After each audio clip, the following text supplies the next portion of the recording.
evening and welcome to 22 News at 11. I'm Ciara Speller. Investigators say leadership at the Holyoke Soldiers Home made substantial errors and failures that helped the coronavirus outbreak run rampant. Governor Charlie Baker said the independent report released today lays out in heartbreaking detail the terrible failures that unfolded at that facility. Tonight, reaction from the governor, the mayor of Holyoke, family members, and new tonight, the superintendent of the Soldiers Home. We continue our live team coverage and begin with 22 News anchor and I-Team reporter Don Shipman. He's live at the Soldiers Home with a breakdown of this report.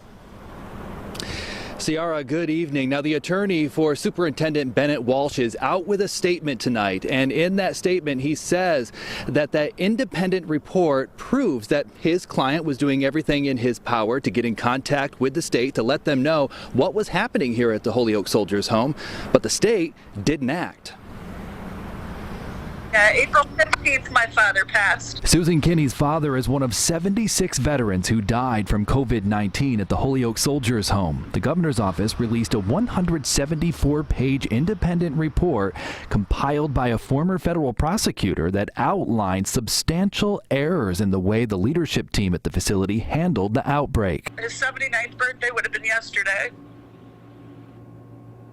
And I think he would have made it to that birthday if this didn't happen. Veterans who deserve the best from state government got exactly the opposite. According to the report, Superintendent Bennett Walsh wasn't qualified to manage a long-term care facility. The report said that he and his leadership team made decisions that were, quote, utterly baffling from an infection control perspective. Among them, a decision to move veterans from one dementia unit to another, both of which housed veterans who already had the virus. The report said this decision was a catastrophe. Staff described the move as, quote, total pandemonium, when hell broke loose, and a nightmare. Where it said that the staff felt like they were walking the veterans to their death is just, there are no words.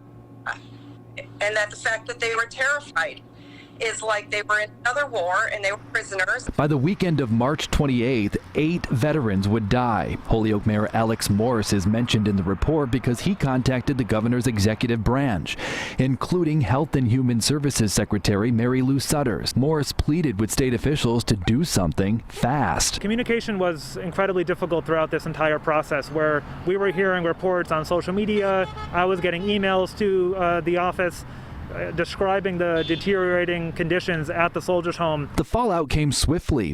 While Walsh remains on administrative leave, Governor Baker said his administration is looking into how to permanently end its relationship with Walsh.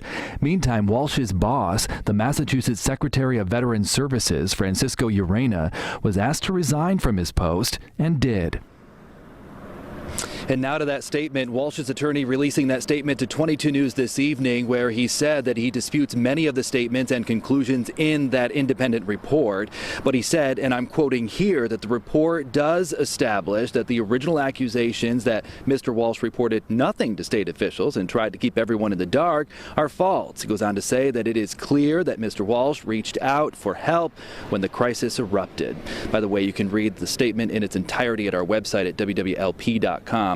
Bennett Walsh talked with me over text message this evening, and he said he is looking forward to talking to the news media in person soon.